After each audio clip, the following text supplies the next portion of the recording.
پچھلی قسط میں سلطان صلاح الدین ایوبی نے صلیبیوں کو میدان جنگ میں شکست دے کر ایک بڑی فتح حاصل کی، لیکن جنگ ابھی ختم نہیں ہوئی اور دشمن کی طاقت اور ان کی حکمت عملی میں تبدیلی آ رہی ہے۔ کیا سلطان اپنی حکمت عملی اور بہادری سے نئے خطرات کا مقابلہ کر سکیں گے؟ آئیے دیکھتے ہیں۔ صلیبیوں کو نیا منصوبہ۔ صلیبی کمانڈر اور اس کے مشیر ایک خفیہ اجلاس میں بیٹھے ہیں اور دشمن کی شکست کے بعد وہ نیا منصوبہ تیار کر رہے ہیں۔ ہم نے حالیہ شکست کے باوجود اپنی فوج کو دوبارہ ترتیب دیا ہے۔ ہمیں ایک اور حملہ کرنا ہوگا، لیکن اس بار ہم بہتر حکمت عملی کے ساتھ سامنے آئیں گے۔ مشیر کہتے ہیں کہ ہمیں اپنے سپاہیوں کے حوصلے کو بلند کرنے کی ضرورت ہے۔ ان کی شکست نے ان کا اعتماد توڑا ہے، لیکن اگر ہم ان کو یہ یقین دلائیں کہ ہم دوبارہ حملہ کر سکتے ہیں تو وہ دوبارہ لڑنے کے لیے تیار ہو جائیں گے۔ صلیبی کمانڈر کہتے ہیں کہ ہمیں یروشلم تک پہنچنے کا ایک اور راستہ تلاش کرنا ہوگا، ایک ایسا راستہ جس پر سلطان صلاح الدین ایوبی کی نظر نہ ہو۔ صلاح الدین کی حکمت عملی۔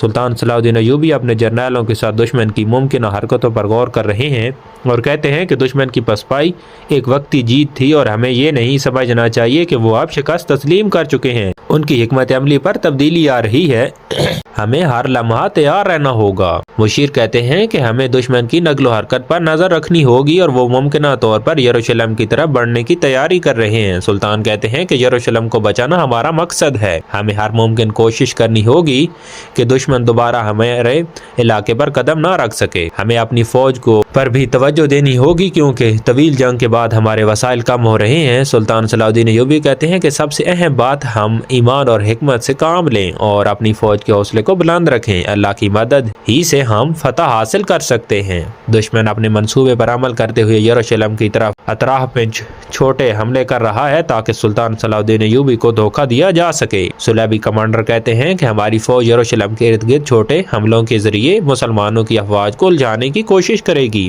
یہ وقت ہے کہ ہم انہیں کہیں اور پھنسا لیں۔ مشیر کہتے ہیں کہ ہمیں سلطان صلاح الدین ایوبی کو یروشلم کے کچھ حصوں کی طرف متوجہ کرنا ہوگا تاکہ ہم انہیں ہمارے اصل حملے کے لیے غیر متوقع حالت میں پائیں۔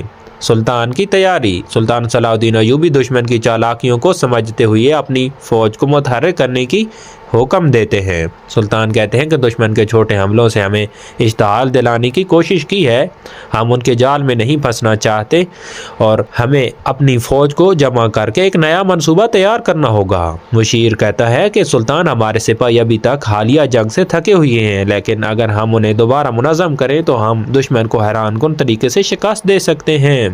سلطان صلاح الدین ایوبی کہتے ہیں کہ یہ جنگ ہمارے ایمان کی ہے اور ہر سپاہی کو اپنے مقصد کا علم ہونا چاہیے۔ ہم اس جنگ کو جیت کر اپنی زمین اور اپنے دین کا تحفظ کریں گے۔